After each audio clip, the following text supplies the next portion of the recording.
आज हम सॉल्व करने वाले हैं थर्ड सेमेस्टर के संस्कृत का प्रीवियस पेपर। इसके पहले भी हमने कई पेपर सॉल्व कर रखे हैं। अगर अभी तक आपने नहीं देखा है तो लिंक डिस्क्रिप्शन में मिल जाएगी, आप वहां से जाकर के देख सकते हैं।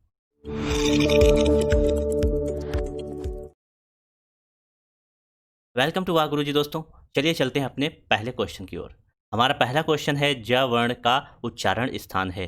तो हम जब ज बोलते हैं तो हमारी जो जिह्वा है वो तालू से लड़ती है। ज आप बोल के देखेंगे तो तालू से लड़ती हुई मिलेगी, तो हमारा उच्चारण स्थान क्या हुआ?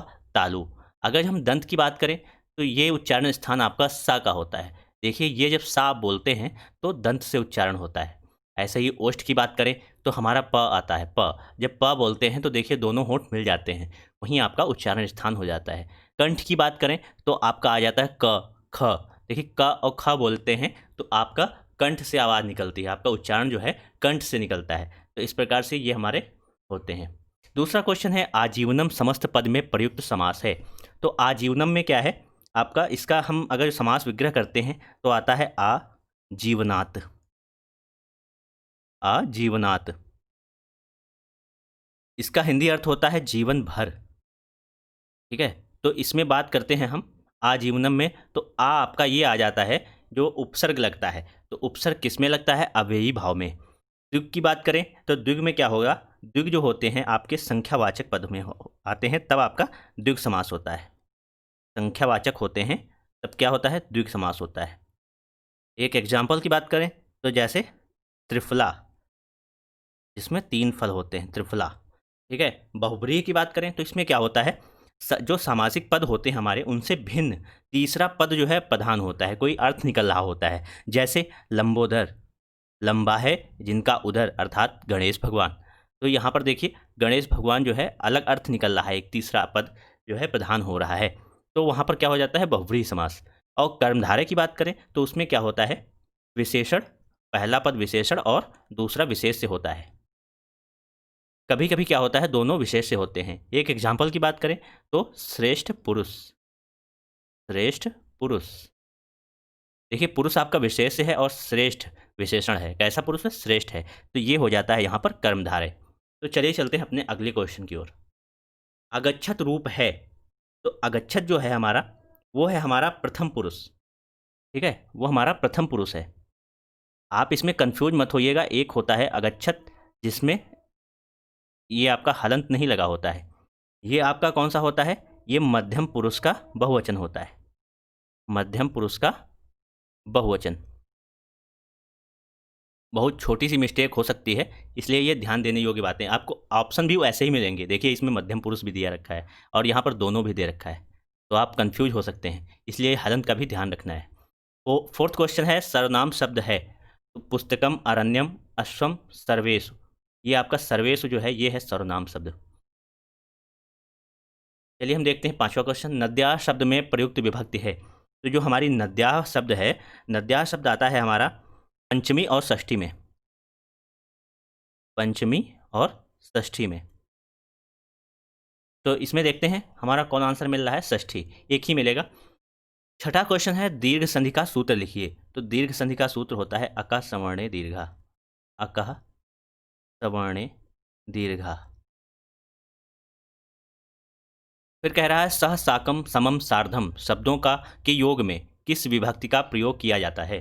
तो इसमें हम प्रयोग करते हैं तृतीया विभक्ति की, तृतीया विभक्ति की।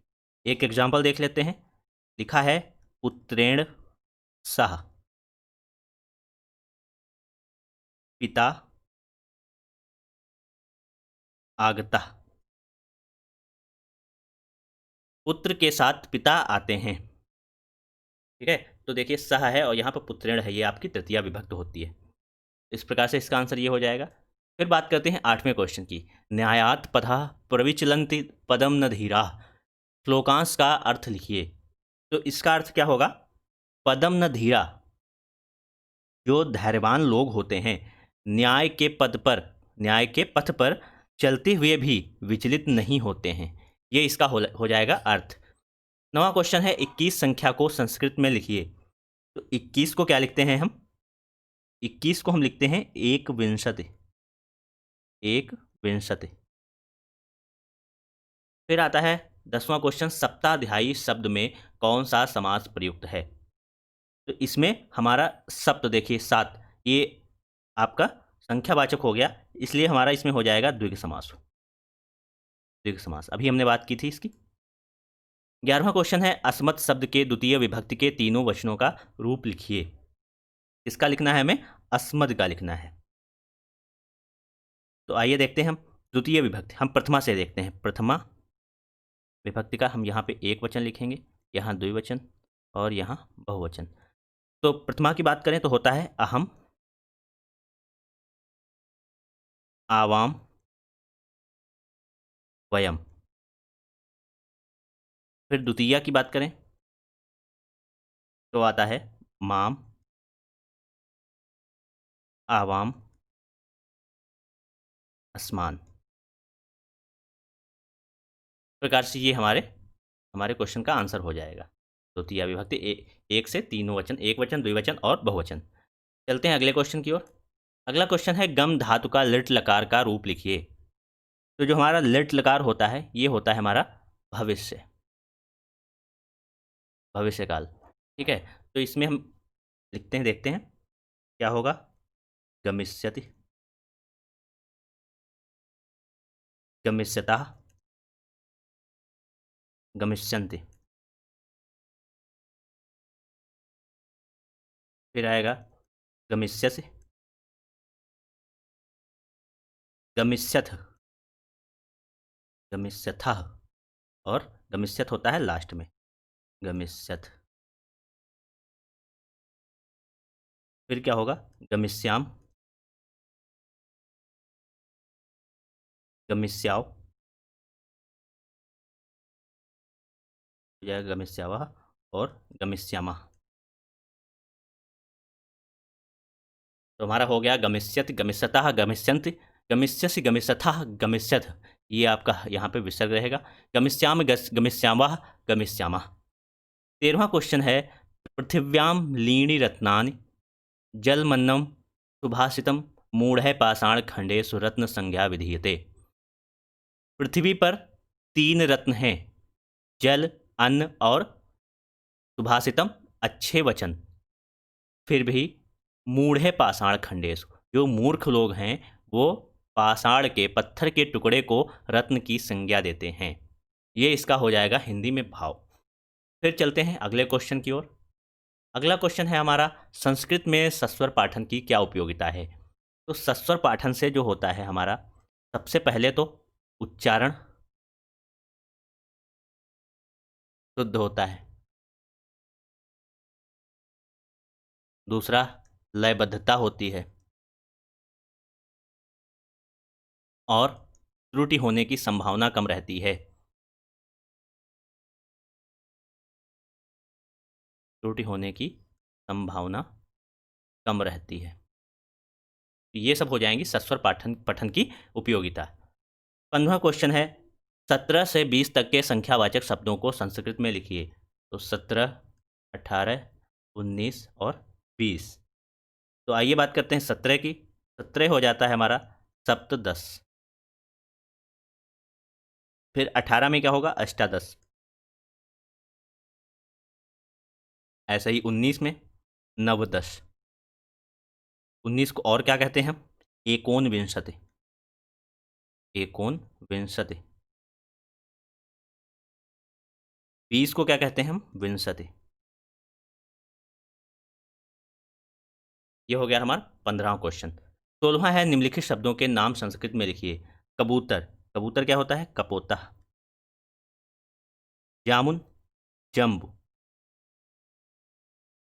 तोता, इसको हम कहते हैं टुका या कीरा। परवल, पटोला। कटहल को कहते हैं पनसा। गिलहरी को कहते हैं चिक्रोड़।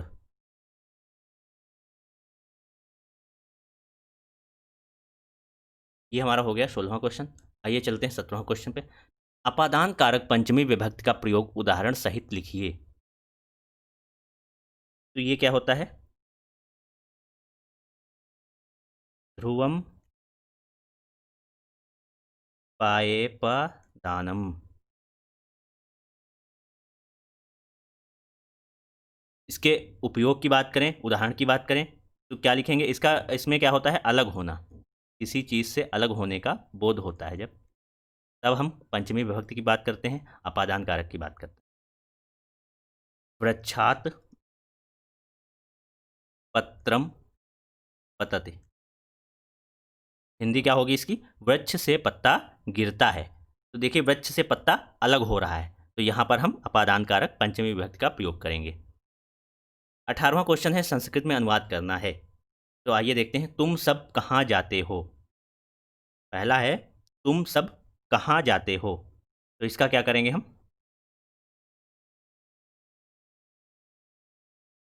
तुम सब यूयम, कहाँ कुत्र, और जाते हो गच्छत,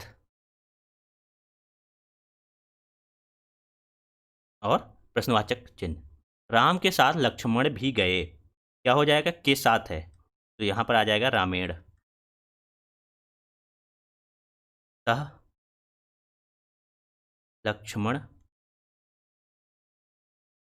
वनम अगच्छत हो जाएगा, वन वन गए, अगच्छत, ये यहाँ पे वन होगा आपका। सूर्य को नमस्कार है, सूर्याय नमः, सूर्याय नमः। वृक्ष से पत्ते गिरते हैं, क्या हो जाएगा? वृक्षात पत्राणि पतन्ते। इस प्रकार दोस्तों हमने सभी क्वेश्चन सॉल्व कर लिए हैं। उम्मीद करते हैं आपको ये वीडियो पसंद आई होगी। अगर पसंद आ रही है तो प्लीज़ लाइक कीजिए, शेयर कीजिए और हमारे चैनल को सब्सक्राइब कीजिए। अगर आपको सब्जेक्ट से रिलेटेड नोट्स चाहिए, शॉर्ट नोट्स चाहिए और क्विजेज चाहिए, तो आप हमारा टेलीग्राम चैनल ज्वाइन कर सकते हैं, जिसकी लिंक आपको डिस्क्रिप्शन में मिल जाएगी। Thank you.